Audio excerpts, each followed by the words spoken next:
आज गोपियां इतनी मंत्र मुग्ध हो गई। ये गोपियां कोई और नहीं बल्कि वेद की साक्षात मंत्र थी।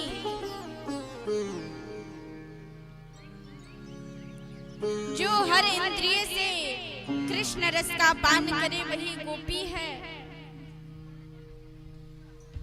मैया बोली आज के बाद ऐसा उधम मचाएगा ना तो पिटाई करूंगी।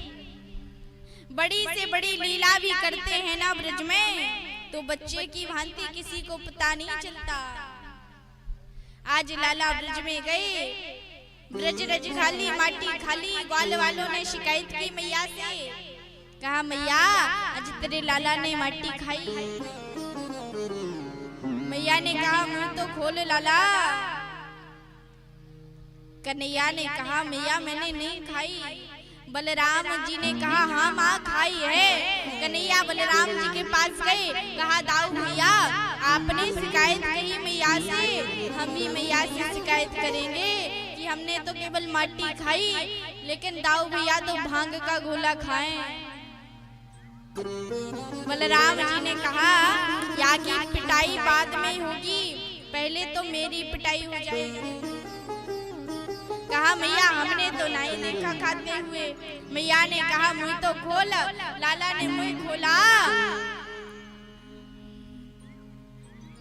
तो ब्रह्मांड में 14 प्रकार के जो लोक हैं वह कन्हैया के मुख में दिखाई दिए। 85 चौक वाला जो नंदरानी का महल है वह महल दिखाई दिया और उस महल में मैया कन्हैया को डांटती हैं वही भी दिखाई दिया। मैया तो चिंता में पड़ गई, कहा ये तो भगवान है परमात्मा है, इसका कान मैंने पकड़ा, बेहोश हो गई।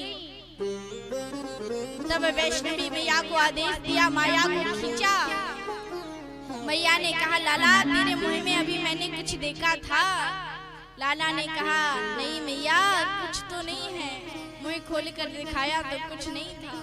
भगवान ने इस लीला से अपनी माया को मैया को दिखाया। मैया यशोदा का 85 चौक का महल है। हर चौक में इतना बड़ा चौक है कि एक चौक में 10,000 गायें बन जाती हैं। तो क्या 9 लाख गायों की सेवा करने के लिए 10-20 हजार सेवक नहीं होंगे? इतना बड़ा महल है, कोई छोटी मोटी रानी नहीं है। नंदरानी बहुत बड़ी रानी है, लेकिन कन्हैया की सेवा अपने हाथों से किया करती है। भगवान की सेवा, कन्हैया की सेवा अपने हाथों से किया करती है।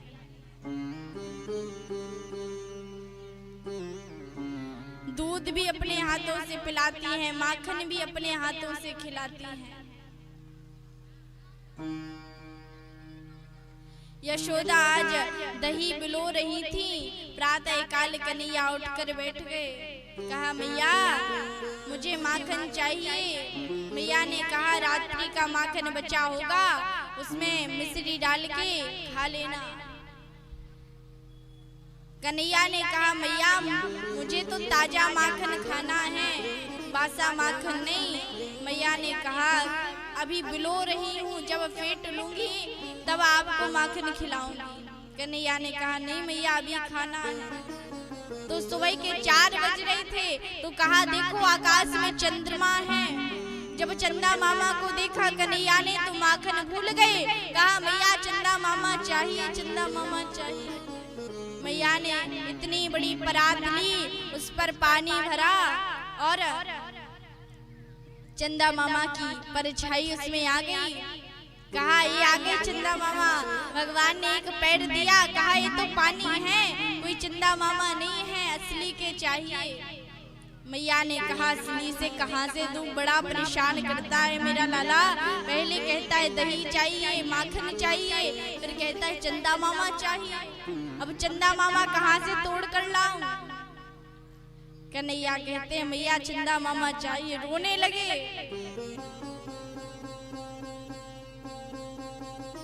मैया ने कहा, अरे चंदा मामा तो नहीं दे पाएंगे, बहुत अच्छी बहू ला कर देंगे तुम्हें, बहुत सुंदर बहू से तुम्हारा ब्याह करवाएंगे। कन्हैया ने कहा, अच्छा मैया बहू से ब्याह करवाओगी, तब तो चंदा मामा नहीं चाहिए, अब तो बहू चाहिए। मैया ने जब कहा, अब तो कन्हैया कहने लगा, बहू चाहिए बहू चाहिए, अब बहू कहाँ से ला कर दे, भी तो 5 साल का है कन्हैया,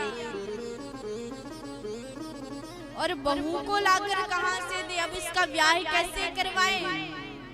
तो कहा, कितनी बड़ी बहू चाहिए, किससे ब्याह करना है तुम्हें। कन्हैया ने कहा, मैया ऐसी छोरी से ब्याह करना है जो तुम्हारी भी सेवा करे और हमारी भी सेवा करे, जो बहुत सुंदर हो, बहुत सुशील हो, ऐसी बहू से ब्याह करना है। मैया मुस्कुराई, कहा, अभी छोटा सा मेरा लाला है और इतनी बड़ी बड़ी बातें करता है, अभी इसे अपनी ब्याह की लग गई कि हम ब्याह करवाएंगे कन्हैया, अपना ब्याह करेंगे। तो कहाँ की छोरी चाहिए। तो कन्हैया ने कहा, मैया एक छोरी हमने देखी है। मैया ने कहा, कौन सी छोरी देखी। तो कहा, बड़ी प्यारी है, बड़ी सुंदर है, छोटो सा मुख है, बड़ी गोरी है। मैया हम तो सांवला भाई कोई बात नहीं, लेकिन हमारी जो छोरी होगी ना, तुम्हारी जो बहू होगी ना, बहुत गोरी होगी। कन्हैया कहते हैं, मैया से कहते हैं, मैया बरसाने की छोरी आएगी, कोई काम नहीं करना पड़ेगा तुझे। मैया ने कहा, अच्छा इतनी बड़ी बड़ी बातें करता।